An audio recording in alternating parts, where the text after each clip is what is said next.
How do you motivation to keep on going? Yeah, I mean, you just like break it up one section at a time and set little goals, and eventually it's this long paper, you know, eventually. Eventually, Yeah. after a few long. Yeah, I mean, it was a two-year process, Crack open a bottle of champagne. right? At the end, when it's done. Done. My partner had to write two, but I mean, English major, so that's, you know, that's what you like doing in theory. This.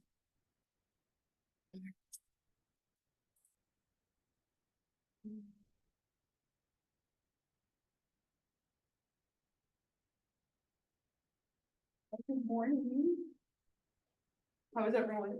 Good. Yeah, we're in that last push. A couple of you gave me that look like, oh, right. It's a tough time. I know we're talking about all the papers that are due and all the stuff.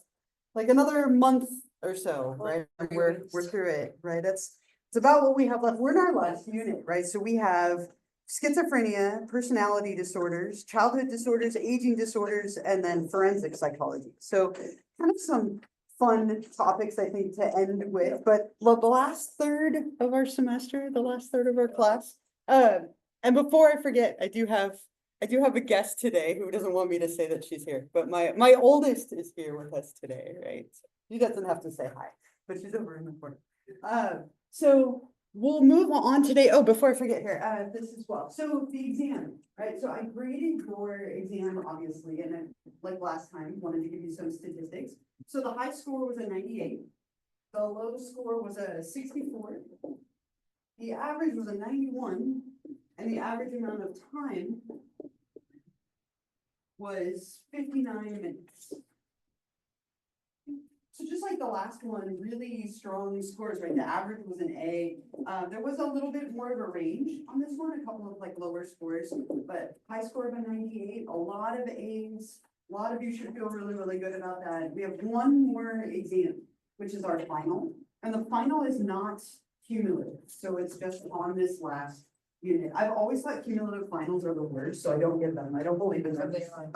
They're horrible, and I understand the purpose behind it, but I refuse, right? So with this exam, it'll be on everything from today forward. So on those last units that I just mentioned of schizophrenia and personality, childhood, aging, and forensic psych. We also have the final paper, which will be due that first week of May. So a couple of big things left, but again, use it as a learning opportunity. Most of you should be really happy with how you did. But if you wish you had done a little better, you could always do something different for the next one. Also remember that I talked about that 20-point extra credit opportunity. If you've missed a couple of participations or maybe your score was lower than you wanted, there's that self-care and mindfulness extra credit on Canvas. You can do that all the way until the final exam. There's worth 20 points. So that would help make up for some lost points if you're feeling a little like low about either that or like a missed participation or something like that. Yeah. And I just want to confirm, I assume it would be the same. But fine will also be On Canvas, yes. So we'll have class all the way through May 12th, and then that Wednesday, May 14th. It'll open up and it'll be on Canvas that day. Yeah. Yeah, so just like the other two, and you'll have a study guide and same style and format, everything like that. Any like thoughts or comments, questions, anything from like the past before we keep going? Yeah. Well, my question with the final grade, I know you just take like a few weeks to final grade. When do you think we're gonna get our final like grade for the whole? Oh, for the whole class, I'll Yeah. have it by like probably by Thursday. Or That- Friday of that week. Yeah, I'm very quick because I'm the kind of person who wants to know my grade really Yeah. quickly. So I will have it like, so you'll take your exams on that Wednesday. That'll be the last graded component that's Okay. due. So I'll have your exams graded probably by Thursday, and then that'll give you your final grade that day or the next day. So quickly for us anyway. Is that? So until technically our last day. Yes, yeah, so that'll be the last day that we like meet in person, and the 14th will be the last exam. And then the extra credit for the what area of points will those go into? Or do It just gets added to your total grade. oh, yeah. that's Yeah, I don't remember how you broke down. That's it. Oh, that's. okay. Yeah, so if you do that 20-point extra credit, those 20 points will just add to your total. So if you've maybe missed a participation or two, or like an exam score was low or so, anywhere, it'll just make up That makes points. sense. Yeah. Mhm. Anything else for now? And we'll talk more about the final paper in the coming weeks, kind of building up to that. I'll show you again where those examples were and all that kind of stuff, so we can kind of get into the frame of that. But hopefully you have a good start because of that rough draft, which will hopefully help you as we move into it. So today we get to talk about schizophrenia, which is a really, I think one of the more like interesting, more severe kind of topics. We haven't talked about psychotic disorders, and that's where we'll be today. So we'll talk about schizophrenia today and also on Wednesday, looking at what are the symptoms. There's a lot of different symptoms of schizophrenia. And so we'll look at some examples of those. How do we explain it? How do we treat it? All that kind of stuff. And schizophrenia, as I just mentioned, is a psychotic disorder. Most of the disorders we've talked about, we can call like neurotic. Like people can't manage their emotions, they're out of control, too much anxiety, struggling with depression. Psychosis means that you've lost touch with reality. And so when we say that someone has a psychotic disorder, they've lost contact with reality. The nature of the disorder makes it where they don't know what's real or not real, right? They might not know where they are. But there's a lot of symptoms here that kind of make it difficult to function normally and typically. And so schizophrenia is like the most prominent psychotic disorder. A lot of disorders have psychotic features, like maybe hallucinations or delusions, but schizophrenia is a psychotic disorder. So with this one, what we see is that you have strange perceptions, weird or like disturbed or abnormal thinking, unusual emotions, motor abnormalities. Your perception is often very off. So strange beliefs about the world around you, seeing or hearing things that aren't there. There's a lot of different symptoms here. So I have a little video, and this is really old, but it's like one of the most classic case studies in schizophrenia. It's a man named Gerald. And I'll play it for you and then we'll come back to this. So what you see in Gerald are a lot of the like classic signs of schizophrenia. Notice the things that he says. They're really odd. They're like things that you wouldn't typically hear somebody say. And then he has some motor movements too. He's like spinning his hair a little bit, which you sometimes see. Let me play this for you and then we'll come back to this slide. But really pay attention again, a lot of like very loose associations between his thoughts, right? Things like saying the picture has a headache, right? Like is not a typical thing to say, right? Asks him about that and it's like, well, when a sperm and egg meet, you know, like, and so just like really like strange thought connections, abnormal like motor movements is also really common. You see him kind of like playing with his hair, spinning that, and just like the thoughts and things that he has aren't necessarily following like a natural progression, right? There's probably something else that's fueling them. That's really common with this disorder. Kind of odd beliefs, odd mannerisms, and then often seeing and hearing things that aren't there. Right, so a lot of that kind of stuff with this. Interesting, and I forgot to write this up here. We have recorded accounts of schizophrenia for years and years and years. The first account was around 1800. Now, it obviously existed before then, but this was the first time that schizophrenia occurred in like any kind of psychiatric or medical literature. It was somebody who had really like irrational, odd behavior, strange perceptions and beliefs. They didn't call it schizophrenia at the time, but it was the first time that we like documented this kind of like behavior. In the 1800s, around this time, like mid 1800s, we actually called it demence precoce, which means early dementia. So for a good like 100 years or more, we thought this was a form of dementia. Like Alzheimer's, for example, is a dementia where people like don't know where they are, they have trouble with memory, all kinds of like odd perceptions along those lines. So we thought it was a form of dementia, but some people would just get better. And this is something that we've noticed with schizophrenia, that like 25 to 50% people improve and their symptoms can sometimes go away. That's not the case with dementia. Dementia slowly gets worse and worse and worse over many years. So in 1908, the term schizophrenia was applied. And schizophrenia comes from schiza and phren, which literally means a splitting of the mind. And I don't think that the name schizophrenia and even the original meaning does anybody any favors, because this is really commonly confused with dissociative identity disorder, right? And the media loves to combine them together to make it even more dramatic. So with dissociative identity disorder, people have two or more personalities, right? And oftentimes several like fragmented identities that take over who they are. With schizophrenia, there's only one personality, right? So one personality, but the connections in the mind are really split. They're really separated. And then like some of the symptoms that we'll talk about, but they're very different disorders that the media loves to combine together, making it even more confusing. So dissociative identity and schizophrenia are very different, literally meaning a splitting of the mind. And again, probably the most common of all psychotic disorders. So we'll look at all the symptoms next. There's a lot of them, and I have several clips to kind of help try and see what they look like. But we'll look at the symptoms that are positive, negative, and psychomotor symptoms. And we actually used to divide schizophrenia into different types, depending on what kind of symptoms people had. But now what we do is we just have one diagnosis, and you can have any combination of these different symptoms. So we'll start with the positive ones.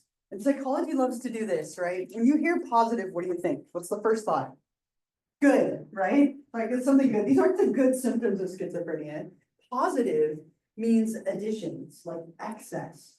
Kind of like with classical and operant conditioning, right? Positive means you're adding to the situation. So these are excesses or bizarre additions to kind of typical normal thoughts, emotions, and behaviors. And these are by far the most common symptoms. People have a lot of things like delusions, hallucinations, loose associations, kind of odd emotions and affect. These are by far the most like pronounced of the symptoms that people struggle with schizophrenia. So starting with delusions, people who have delusions have false beliefs about reality. So you have beliefs that aren't grounded in reality at all. And the most common of these is to have paranoid delusions. You think that people are out to get you. The government is out to get you. People are watching you. There's most definitely a camera up there in that little projector, and it's recording and watching everything that's happening, right? It's like this constant level of paranoia that people are watching you, out to get you, or going to manipulate or harm you in some way. Really, really common with schizophrenia to have paranoid delusions. You can also have what are called delusions of grandeur, which is often when people think there's somebody really important. I'm the president of the United States, right? And you think you're important and you act like the president, right? Or you're a religious figure, right? Very common for people to think there's someone very profound and important.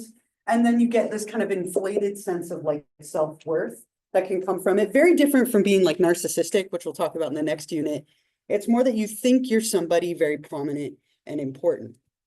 Another one that you can get, and these I think are the most interesting, are called delusions of reference. And delusions of reference are when you read into things that are meaningless. So you find meaning where there is none. And I don't know if any of you like escape rooms, right? I think I mentioned on day one that I love escape rooms. When you're in escape rooms, you have to like look for everything to be meaningful. And so I sometimes feel like I have delusions of reference when I'm in a room. Like there's 3 marks on that wall, that's got to be a code for something. But it's like you're constantly doing that with everything.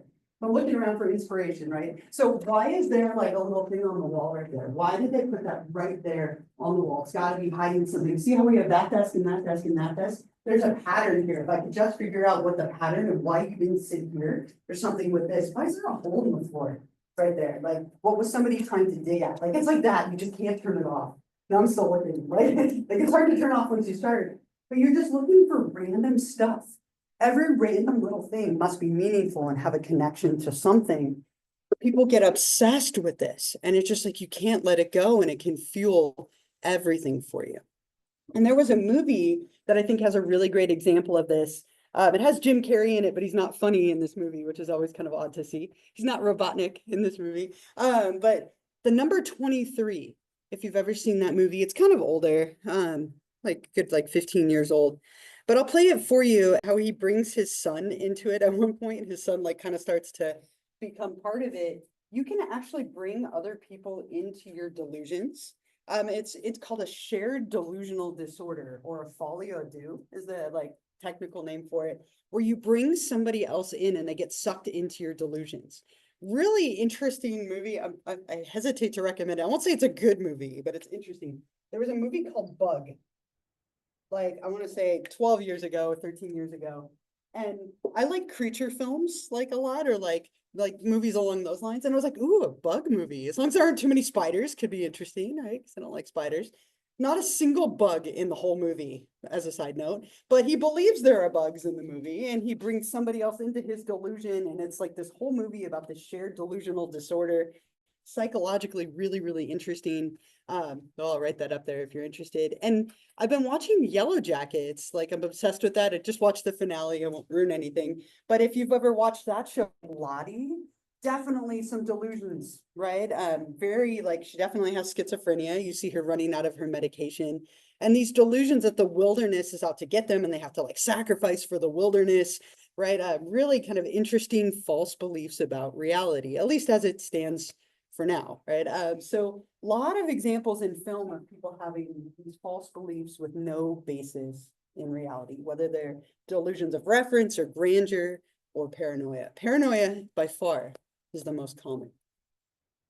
Any like questions or thoughts or anything about delusions before we keep going? Yeah.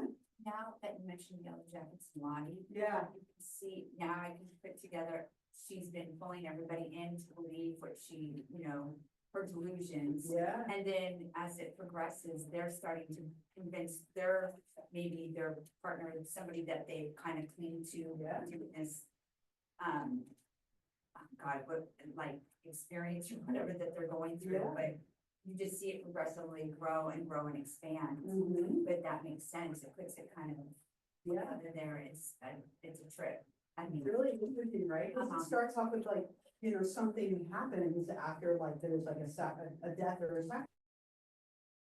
right. And getting this belief that like they're connected, right? And then because everybody is scared and hungry and out in a really like scary environment, they get sucked into the delusion and become part of it as well. Yeah. And that can happen when you have somebody who has a really strong belief like that. They can bring other people in, and you definitely see that there. And you do, and you see how convinced she is, and how Yeah. she can pull people in, and she has a soft side to her, so you don't feel like, oh, she's being malicious or Right. mean or like out to get anyone. This is what she Not like truly, Shauna. Yeah. she truly believes this. This Mhm. is what she truly believes. Yeah. So, yeah, it's, yeah. Mhm. Really interesting example. It's an interesting show, though now we have to like indefinitely wait for who knows how long, right? I know. Anybody else? Any other thoughts or comments? Anything else about delusions? Okay, loose associations, another really common one. You saw this a little bit in Gerald, but I have an example of this too. With loose associations, we sometimes call this derailment. It's almost like the train has jumped the tracks. So when somebody is following a thought progression, it's usually like along a clear path, right? And maybe they jump a little bit from topic to topic, but they're connected enough that you could follow their train of thought. When someone has schizophrenia and they have loose associations, they're just wildly all over the place, right? And it's like with Gerald, right? Like the picture has a headache, let me explain that, and goes off in a tangent that has nothing to do with anything. Very common that people who have schizophrenia do this, right? They have very loose connections between their thoughts, sometimes odd speech, like they might spell things out or rhyme or clang, where they kind of like have different sound patterns that they follow. So it's a very common thing to see as far as like a positive symptom. The movie The Soloist, a little bit newer, has a great example of this. And he mumbles quite a bit, so I have the captions, so that'll help. But you can see his like loose and you often just, it almost feels like verbal vomit in a way, right? It's just like a random string of things coming out. There's not a lot of connection between them, but there's often a connection to that individual. It's just not always super apparent outwardly. You also see him like kind of spelling things out. That's not uncommon, or like rhyming or clanging, like I said, could be common too. There's just a lot of disturbed thinking, like the thinking processes aren't clear. They don't always follow a logical progression. That's a really common thing that you see with schizophrenia. But by far, the most common symptom is hallucinations. Hallucinations are like by far the most common. It's when you experience things in the absence of any kind of external stimuli. So you're seeing things that aren't there. You're hearing things that aren't there. You feel things on your skin that aren't there. And if you've ever hallucinated for whatever reason, it can be terrifying at times, right? Sometimes not, but it can also be quite scary. I took a medication once as a teenager that made me hallucinate. And like, I remember it so vividly because it was so scary. Like I saw stuff floating in the air, right? And it was like a prescribed medication. Apparently, I don't, maybe I was on cough medication. It's time or something, but way back then. But it was like something that made me see things that weren't there, and it was terrifying. So if you ever have an experience like that, it can be scary. And this is often something that's so constant for someone in active full-blown schizophrenia. The most common is hearing voices, hearing things that aren't there. Something like 2/3 of people with schizophrenia hear voices that aren't actually there. And they're typically menacing or like a little bit like dark and scary. It's almost like they prey on your fears and insecurities. And it's not, a lot of it has to do with dopamine, thought to be due to too much dopamine, but it can be very frightening. And then people start reacting to these things that aren't real, which only pushes them away from people, which makes the hallucinations tend to be worse. So again, often like kind of dark or scary in nature, but hearing voices the most common. It could be seeing things or even feeling things crawling on you or like moving on you when there's nothing actually there. I have another example of this also from the soloist. So he has a lot of like loose associations, but he hears voices as well. And that's a very common thing. And you can see how they kind of interfere with his ability to interact with people normally, because you start reacting to these voices and to these different things that you're experiencing. Let me play this for visions of paranoia.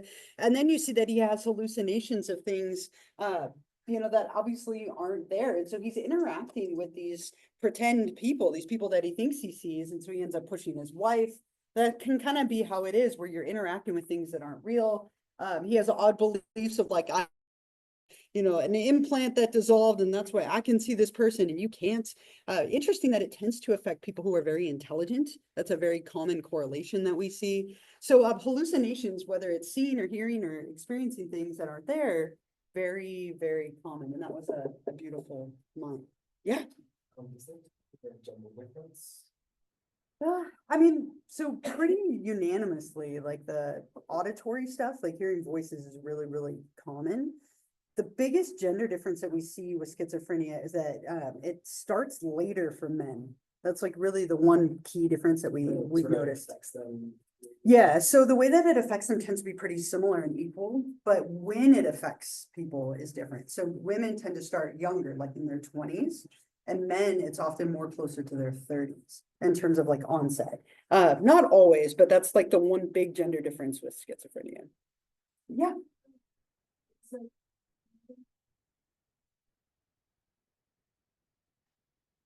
No, I mean, like in the past, it was typically women, right? Like women would be diagnosed much more commonly, like you would jump to something like schizophrenia. But now, no, it's pretty even, right? The diagnosis and prevalence of it are pretty even. Just the onset is what tends to be a little different. Other thoughts or questions or anything? Anything else with hallucinations? Yeah.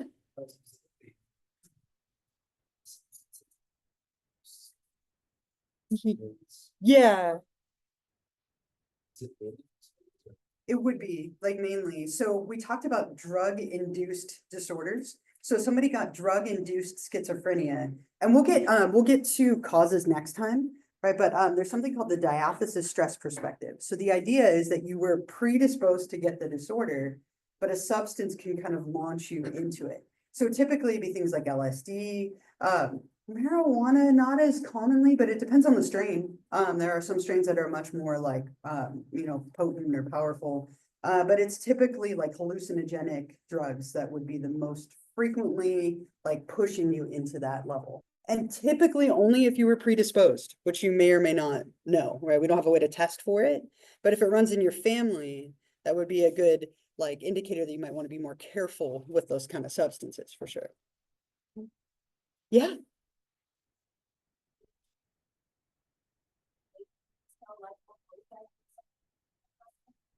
No, and so you can actually have this in a child, right? So there's something called childhood schizophrenia.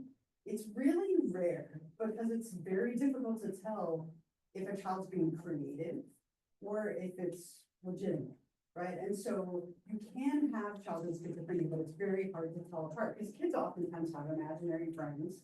Kids will say really strange things, right? Mine would always say stuff like the woman in the corner is staring at me.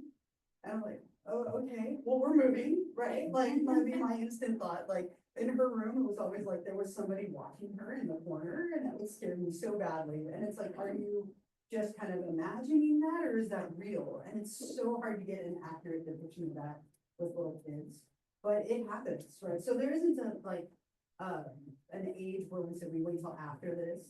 It's just typically not diagnosed in children, but it can be. It's harder to define, harder to see. When scanning the brain scans of children who have schizophrenia. Yeah. and if not, are there differences on the scans can tell us that we can look at and when kids are younger and Yeah. know their tests and all that, people can see it as indicators, or is it just the same brain scans? They're often pretty similar. There are a couple of like brain differences that we sometimes see, but whether that's caused by the disorder or causes the disorder, we don't know. If there are some interesting pieces of research about genetic expressions of schizophrenia that are pretty new, like in the last 5 to 10 years, we've noticed that there are some changes in certain genes that might make people more like vulnerable to the disorder, but again, like still kind of in its infancy. So it's not so much that you can test for it biologically as much as it's like symptom based. So when people have these symptoms, then we diagnose it. And it can obviously be on a continuum like everything else. If it's really mild, you might miss it, right? If somebody has just kind of like odd thinking or like a little off, but not all the way. And you see some elements of these too when we get to the personality disorders. There's a little bit of like overlap between them too, right? Where people have it, but on a lower level and can still function. Yeah. So with something like schizoid. Yeah. Any disorder. Yeah. Disorder. Right. So schizoid personality disorder, schizotypal personality disorder. I mean, just the name, right? Schizoid, schizotypal. They have elements of this, but nowhere near as profound. So it's like longer lasting, more global, but less severe, typically. And we'll talk about those. That's the next unit, right? Those are really interesting too, the personality disorder. Anything else here? Inappropriate affect is another one. People displaying emotions that are unsuited to the situation. Okay, so I guarantee we've all had that moment where maybe you like laughed when you shouldn't have, or you were happy when you should have been sad, or vice versa. This is somebody who's constantly reacting inappropriately to the world around them. The reason for it is they're reacting to internal stuff instead of external stuff. Very great example of this. One of the hardest movies, in my opinion, to watch. If you watch the Joker movie, like years back, right? But really, really hard to watch. It's like a very uncomfortable movie, but great example of inappropriate affect. So really briefly, and I think you get the idea of this like really quickly. He laughs constantly, right? At things that aren't funny. He just can't control it. And so in the movie, I think they portray him as having schizophrenia. He's hallucinating. He has odd beliefs. It's also something called pseudo-bulbar affect, where people can't control their emotions. But I think you see it pretty decently and funny. It leads to problems as people think that he's laughing at them. But he has what's called like pseudo-bulbar affect. It's like emotional incontinence. It's like you can't control your emotions in any way. And so that's one way that this could present, but it's typically just responding to things very inaccurately, right? Like you're responding to stuff that's internal rather than things that are around you in the world. And it feels very off because you're not following social cues. So all of these are, again, additions or excesses, by far the most common, which is why we spent so much time here. But you see a lot of these unusual thoughts, emotions, behaviors that are excesses beyond what you would normally kind of experience or portray. Yeah. Like awful trauma or like the defect of something, brain for that, and like the inappropriate effect or Yeah. behavior that show after they go. It's thought to be really related to like biology, right? It's thought to be something that's much more chemically driven. And a lot of like the stuff here, like, so the diathesis stress perspective that I mentioned a moment ago, there are some correlations with like childhood trauma or a traumatic event, even as an adult, being the diathesis that pushes you into schizophrenia. So there are some correlations with like trauma, with substance use. It's also somewhat genetic and very biological. When you throw off your neurotransmitters, it can launch you into like a psychotic episode. And then for some people, it just persists and they end up with schizophrenia. Or it can just develop slowly over time too. Just kind of frightening, right? Anything else here for now? Any other thoughts, questions, anything here? A whole nother group, this one much quicker because they are not as dramatic. So negative symptoms, these aren't the bad ones, they are the deficits, right? So these ones are where people have a deficit in thought, emotion, or behavior. And so again, much less dramatic, but they happen a lot. You see a lot of these in like the schizoid, schizotypal, some of those odd personality disorders, odd like category of disorders. Alogia is a decrease in speech or poverty of speech. Sometimes when people have schizophrenia, they are predominantly negative symptoms and they might not ever speak. Now, a lot of people don't talk a lot. This is somebody who speaks very little to not at all. And so oftentimes they will be like silent for years. They might not ever utter a word. I always think of with this slide, I always think of Michael Myers, right, from the Halloween movies. The way that he was portrayed, so the Rob Zombie one's really hard to watch because it's so violent. But he did a really cool job of portraying Michael Myers as having like almost schizophrenia. He's in a hospital and he doesn't utter a word for years. He never speaks, poverty of speech. He like never gets up or does anything. He just sits there and stares out the window, right? Again, very typical of what you might see here. Withdrawn, staring, not speaking. He kind of portrays him as having like a very like negative form of schizophrenia. And then it goes a little awry from there. Yeah. So who came up with this sometimes like paranoid? Yeah. So that in the DSM-4, it was like paranoid, catatonic, disorganized, like there were 4 or 5 different subtypes. And then what we saw is that people who had one often had the other. They would meet the criteria for all of them. And so they just got rid of them. And so like the panel, there's like a huge panel of psychologists who come up with the criteria in the DSM.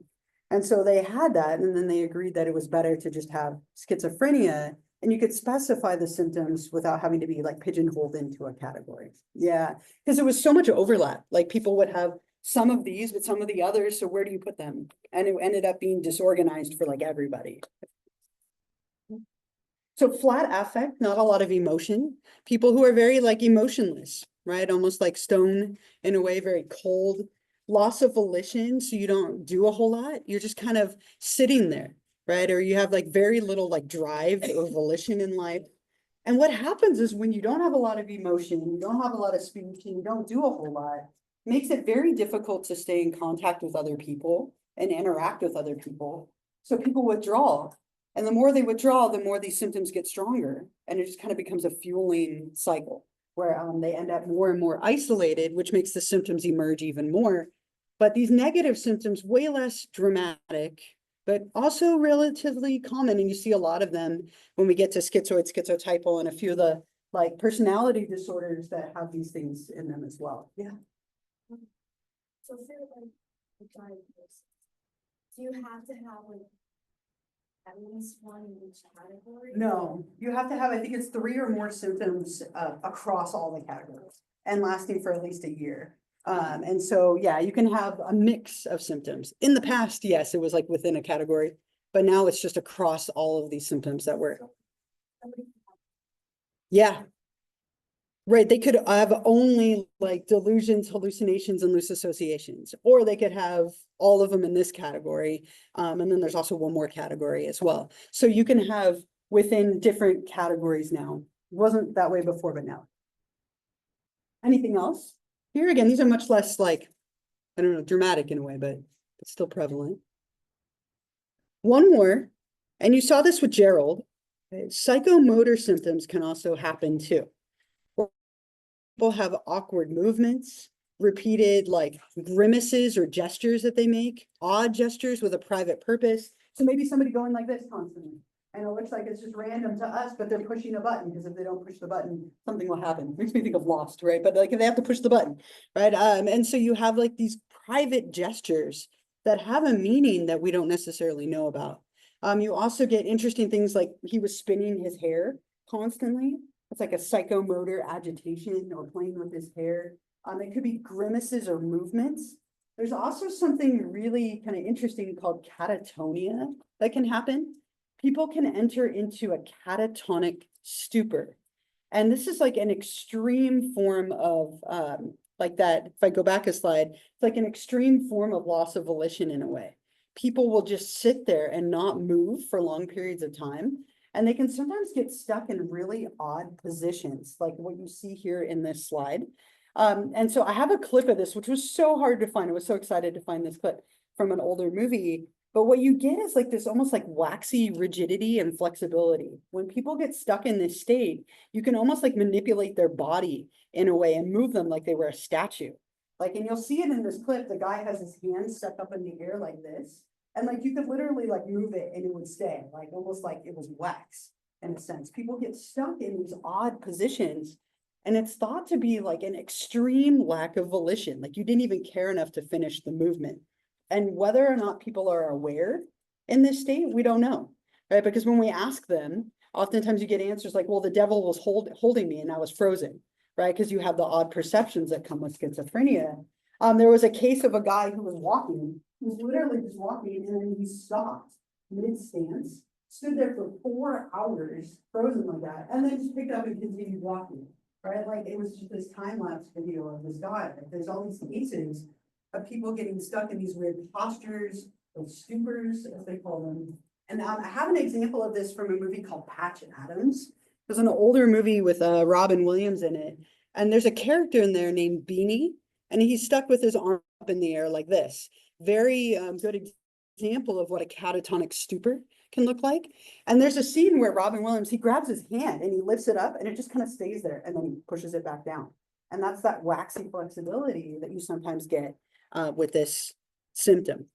Let me show you what that looks like. It's a little inonic schizophrenia, right? He's stuck in that position. His arm is up like that. He doesn't respond to anything in the world around him. He's like very closed off and in a stupor, we would call it. And you can see that one part where he like lifts up his hand to check his band and it just stays there, like in a very artificial way. And then he just pushes it back down. You see that kind of, we call it waxy flexibility in people who are in that kind of stupor. One Flew Over the Cuckoo's Nest has examples of that in there as well. Another like great old classic psych movie. But this can sometimes happen. It's not usually as dramatic as the stupor like you see here. It's more odd mannerisms like with Gerald, or like pretending to push a button, or just kind of strange posturing. You see that kind of stuff as well. So you could have any combination of these 3 different categories of symptoms to be diagnosed with schizophrenia. Yeah. Justice system and crimes. Yeah. This would be one of the only cases where you could be for insanity, right? Like, It is the most common disorder that would warrant a plea of not guilty by reason of insanity. yeah. Yeah. Insanity and schizophrenia are very strongly correlated. Yeah. Right. Or abuse. And we'll talk about some famous cases, but like Lorena Bobbitt, Francine Hughes, there are a few women who were like abused by their husband for years and kind of had like a snap. And sometimes they call that just a psychotic state, right? It's like you were almost in a form of schizophrenia for a short time as a result of trauma or abuse or whatnot. But yeah, schizophrenia, what was that? About insanity. Yeah. Yeah. And it's very difficult to get, like very few people are granted not guilty by reason of insanity. It's very hard to prove. A lot of people have tried to fake it, but there's a lot of tests to try and keep them under control. But yeah, insanity and schizophrenia is the #1 disorder people would have to plea insanity. Anything else for now? Other thoughts, questions, anything? If we look at the course of schizophrenia, it tends to follow a certain pattern, is what we see. There's 3 phases. This will be a great short answer question. What are the 3 phases of schizophrenia? So 3 phases that we see. And as I mentioned here, with women, this tends to start a little earlier. with men a little bit later, like mid-30s is more common. Women, it's like 20s to late teens. But we see that these phases pop up over and over and over again. And people, when they're first starting to notice signs and symptoms, we call that the prodromal phase, where people are starting to notice like something is off, but they're still kind of able to function, but they maybe are having moments where they don't know what's real and not real. That's very common in the early phases. I had a young man in my class, my first semester here, so 15 years ago at this point, sat right there, in this classroom actually. And I'll remember him forever. He came up to me after this lecture and he's like, I'm scared that I might have schizophrenia. And I was like, what makes you think that? And he's just like, I constantly don't know what's real and what isn't. He's like, I have these moments where I'm not sure if I had that conversation, or I'm not sure if that person was actually there, or I'll forget where I am. Like, and I was like, okay, like we chatted about it a little bit. And he's like, it's been slowly getting worse and worse and worse over time. And he's like, and oftentimes I'm fact checking with everyone. Like, did this happen? Did that happen? I don't know. And he had all these like signs, really, really bright guy, like super smart, really like thoughtful and intelligent. And again, there's a really high correlation with that. And he got an A in the class, he passed, he was like, did a wonderful job, but he had schizophrenia. Like he went in and he was diagnosed, he was in the prodromal phase and got treatment. If you can catch it early before you become full-blown active, you can often get a handle on it and kind of keep it under control. And he did. Which was amazing that he was able to catch it early. So that phase is where people see signs and symptoms, but it's not fully interfering with your life. You can still function, but you probably have a lot of moments of like, I'm not sure what's happening. I'm not sure what's real. It's kind of like it's starting to develop. About 25% of people stay in the prodromal phase. They never progress from there. It just stays in that like kind of starting to develop, but doesn't go anywhere. About 50% go to the active phase. This is where you have full-blown schizophrenia, you require treatment or medication or something to help you function. And then about 25% of people, the other 25%, will kind of go back to what we call a residual phase. It's almost like they progress, they get full-blown, and then it just kind of calms down and goes away. Or they have a few little symptoms, but nothing like profound. So about 25% of people will get a little bit better on their own without any treatment. And about 25% stay in the prodromal phase, and about 50% in the middle of active and needing treatment. So it tends to follow this course pretty frequently, 3 different phases that we can go through. A lot of different causes, and I've mentioned diathesis stress like 3 times today. This is a big one. So biology is huge when it comes to what causes schizophrenia. What we see is that people are thought to be born with like a biological genetic predisposition. And then if you have a form of extreme stress, it can lead to schizophrenia. It could also lead to PTSD, right? It could lead to other things. So trauma, when it happens to people, can lead to a bunch of different outcomes. Here we're talking about it in terms of schizophrenia. And again, it could be a drug that is that trigger or catalyst. We've talked about drug-induced schizophrenia, because so much of schizophrenia has to do with biology, things like dopamine.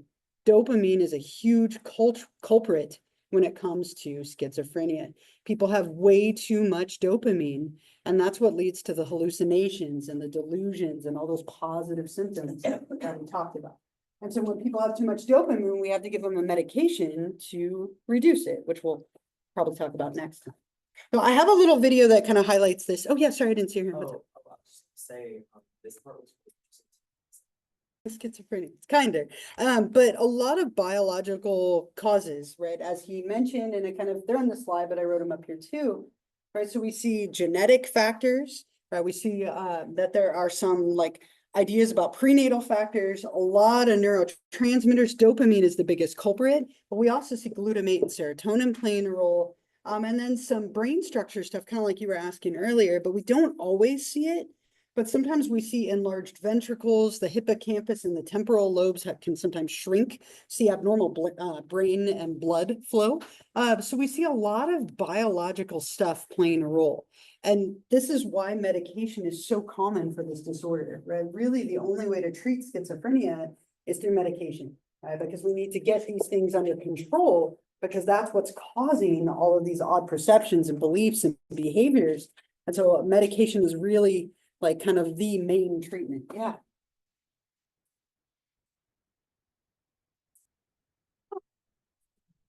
So you wouldn't know. I don't know, no, that's interesting, I mean, and it can be correlational, or it could be, you know, it could be something, right? There's always research being done, like I said, the genetic expression is something that we've just recently discovered, right? I feel like we're always learning, that's interesting, I'll have to look that up and read more about it. Any other like thoughts or questions, comments, anything else here for the moment? There are some other views and then some treatments, so we'll pick up here when I see you on Wednesday, a little bit more here, and then we'll start on chapter 13, which is personality disorders once we wrap this up. So have a wonderful rest of the day. Enjoy our cool weather while it's back. It's so nice to have it be cool. And I'll see you all on Wednesday.